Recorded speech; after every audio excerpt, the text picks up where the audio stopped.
بسم اللہ الرحمن الرحیم الحمد للہ نحمده ونستعینه ونستغفره ونؤمن به ونتوکل علیہ ونعوذ باللہ من شرور انفسنا ومن سیئات اعمالنا من يهده الله فلا مضل له ومن يضلل فلا هادي له ونشهد أن لا إله إلا الله وحده لا شريك له ونشهد أن سيدنا ونبينا وحبيبنا وشفيعنا وسندنا ومولانا محمدا عبده ورسوله أرسله الله تعالى بالحق بشيرا ونذيرا وداعيا إلى الله بإذنه وسراجا منيرا أما بعد فقد قال الله تبارك وتعالى في شان حبيبه الكريم إن الله وملائكته يصلون على النبي يا أيها الذين آمنوا صلوا عليه وسلموا تسليما اللهم صل على سيدنا ونبينا ومولانا محمد وعلى آل سيدنا ونبينا ومولانا محمد وبارك وسلم صلاة وسلاما عليك يا رسول الله فقد قال الله تبارك وتعالى في القرآن المجيد والفرقان الحميد فأعوذ بالله من الشيطان الرجيم بسم الله الرحمن الرحيم فإذا قرأت القرآن فاستعذ بالله من الشيطان الرجيم صدق الله العظيم. معزز سامعین کرام، اللہ تعالیٰ کے فضل و کرم سے درس قرآن کا سلسلہ جو شروع ہوا ہے اس کی آج دوسری نشست ہے. گزشتہ پہلی نشست میں آپ حضرات نے قرآن کریم کے متعلق ابتدائی باتیں سماعت فرمائیں اور آپ حضرات کے کہنے کے مطابق تسلسل سے درس کیا جائے اس کو ہم نے بھی پسند کیا اور آج سے انشاءاللہ ہر ہفتہ تسلسل کے ساتھ آپ کے سامنے قرآن پاک کا درس دیا جائے گا. حضرات، سب سے پہلے یہ ہے کہ جب قرآن کریم پڑھا جاتا ہے تو طہارت ہونا چاہیے. بے وضو اس کو ہاتھ نہیں لگایا جا سکتا. قرآن کریم نے فرمایا لا یمسہ الا المطہرون، اس کو کوئی مس نہیں کرتے مگر وہی لوگ جو طاہر ہیں اور پاک ہیں. باوضو ہو کر باادب ہو کر قرآن پاک کی تلاوت کی جاتی ہے اور اس انداز سے تلاوت قرآن کرنا چاہیے کہ یہ اللہ کا کلام محبوب دو عالم صلی اللہ علیہ وسلم پر نازل ہوا اور آپ کی معرفت ہم سب کے لیے اللہ کا کلام عطا ہوا ہے اور اس کلام کے پڑھنے کے موقع پر قاری یعنی پڑھنے والا یہ خیال اور یہ ادب یہ لحاظ رکھ کر پڑھے کہ میں پڑھ رہا ہوں خدا سن رہا ہے، اللہ سے میں باتیں کر رہا ہوں. کلام پاک کی نسبت سے میں اللہ سے باتیں کر رہا ہوں اور جب تک قرآن پاک کی تلاوت کی جاتی ہے شیطان کے اثرات وہاں سے ختم ہو جاتے ہیں. چنانچہ صدیق اکبر رضی اللہ تعالی عنہ قرآن کو آہستہ سے پڑھتے، حضرت سیدنا عمر فاروق رضی اللہ تعالی عنہ کو قرآن کو بالجہر پڑھتے، صدیق اکبر بالسر پڑھتے اور فاروق اعظم بالجہر پڑھتے۔ بات گئی سرکار دو عالم صلی اللہ علیہ وسلم کی بارگاہ میں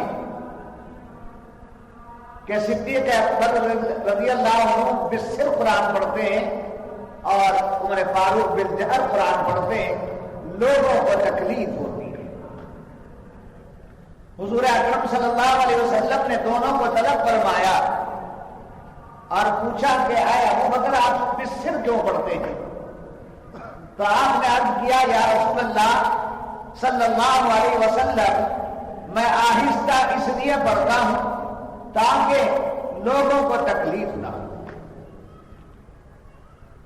مگر کہنے کے باوجود عمر فاروق بلند آواز سے قرآن پڑھتے ہیں۔ تو حضور اکرم صلی اللہ علیہ وسلم سے نے پوچھا ہے عمر آپ کیوں اتنی اونچی آواز سے پڑھتے ہیں؟ تو آپ نے عرض کیا یا رسول اللہ صلی اللہ علیہ وسلم جب سے میں نے سنا ہے کہ قرآن پاک کے پڑھنے سے شیطان بھاگ جاتا ہے تو میں یہ چاہتا ہوں کہ جتنی آواز میری بلند ہوگی شیطان اتنی دور تک بھاگ جائے۔ تو دونوں جہاں کے سردار صلی اللہ علیہ وسلم نے دونوں کی باتوں کو سننے کے بعد فرمایا آپ جو کرتے ہیں وہ بھی ٹھیک ہے، آپ جو پڑھتے ہیں وہ بھی ٹھیک ہے، مگر میرے طرف سے بات یہ ہے اے ابو بکر آپ تھوڑی آواز بلند کر لیجئے، اے عمر آپ تھوڑی آواز پست کر لیجئے، آپ تھوڑا بلند پڑھ لیجئے اور آپ تھوڑا آہستہ کر لیجئے۔ کیا حکمتیں ہیں، کس طریقے سے تربیت صحابہ کی دونوں جہاں کے سردار صلی اللہ علیہ وسلم نے کی۔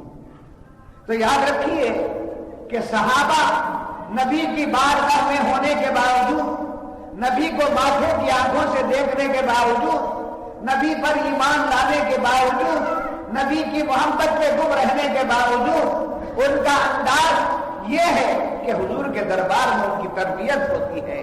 تو معلوم ہوا تربیت جب تک کسی بھی فارغ طالب علم کی ہو یا کسی بھی مرید کی ہو یا کسی بھی شخص کی ہو، جب تک تربیت بڑوں سے نہیں ہوتی ہے ان کے اندر آداب پیدا نہیں ہوتے،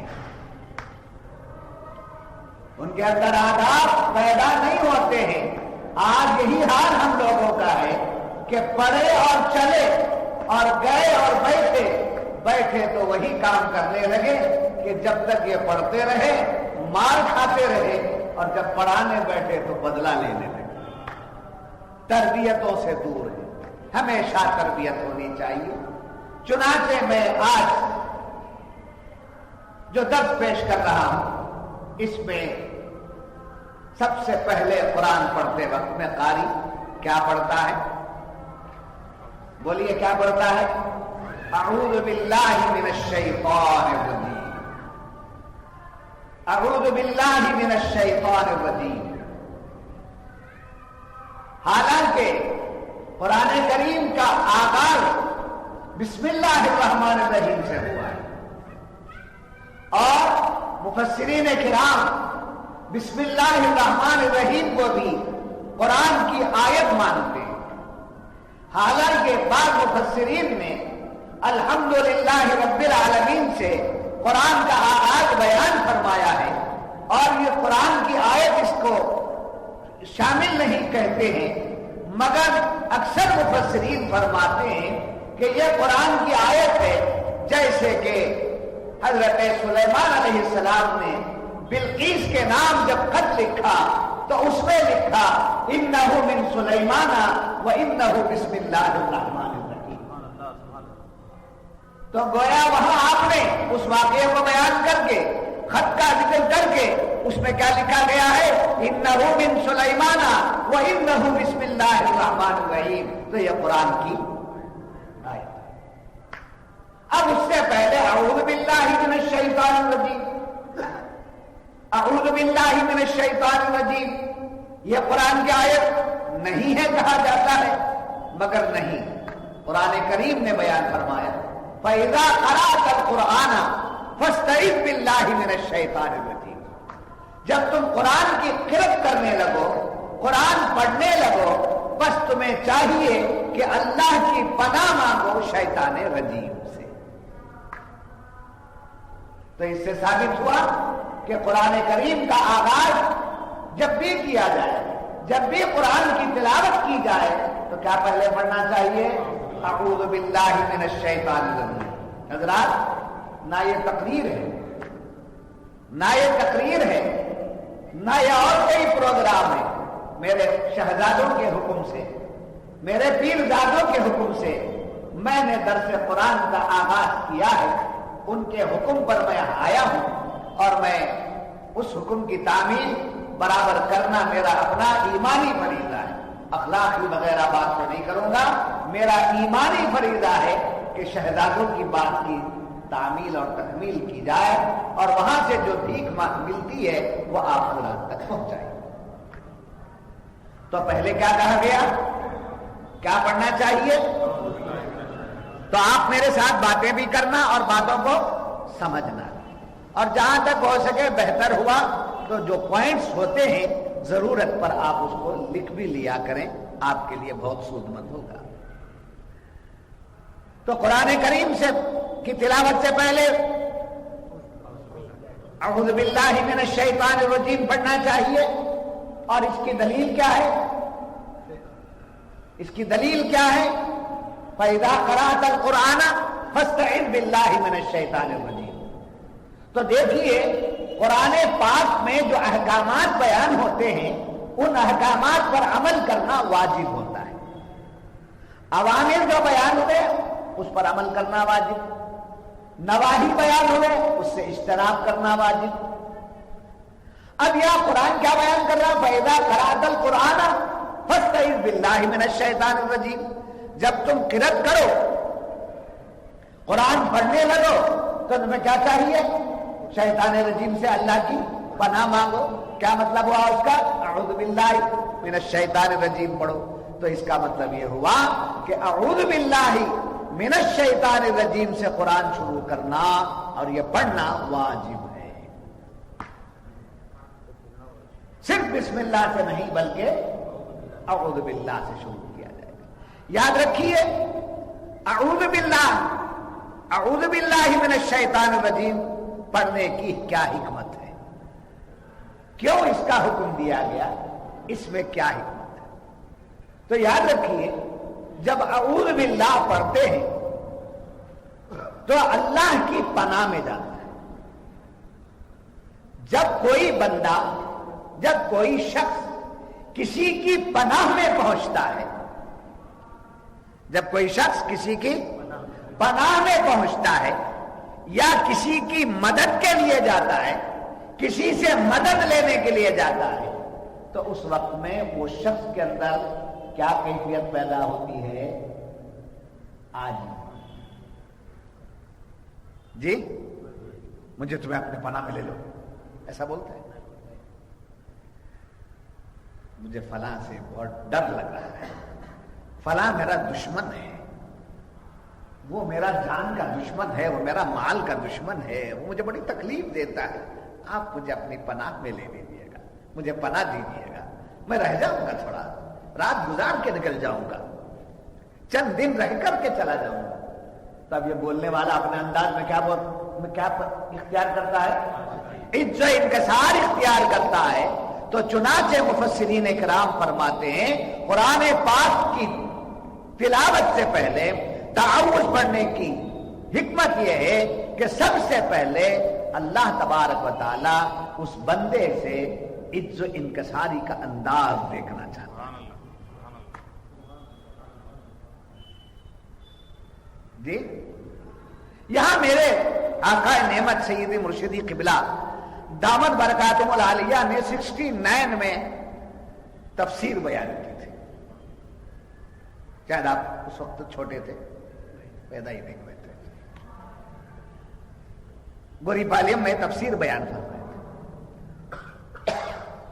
7 دن کی تفسیر تھی.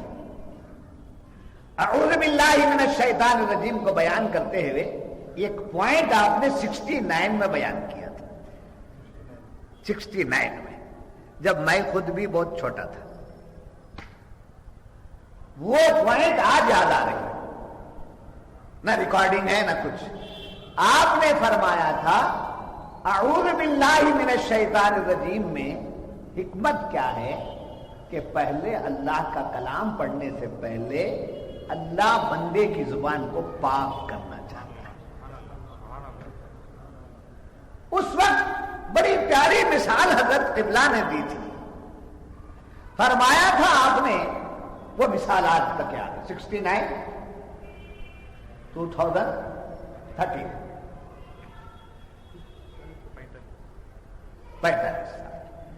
45 سال پہلے کی امانت میں آپ کو دے رہا ہوں. کیا پیاری بات فرمائے تھے. دیکھو جب کوئی پکوان کرنے کے لیے اشیاء لائے جاتے ہیں، جیسے ترکاری لائی، آلو، ٹماٹر، یہ سرکار نے 45 سال پہلے مثال دی تھی. اس پر کتنا کیچ کیا ہوں اور کتنا مجھے دیے ہوں، میں کیا کیچ کر سکتا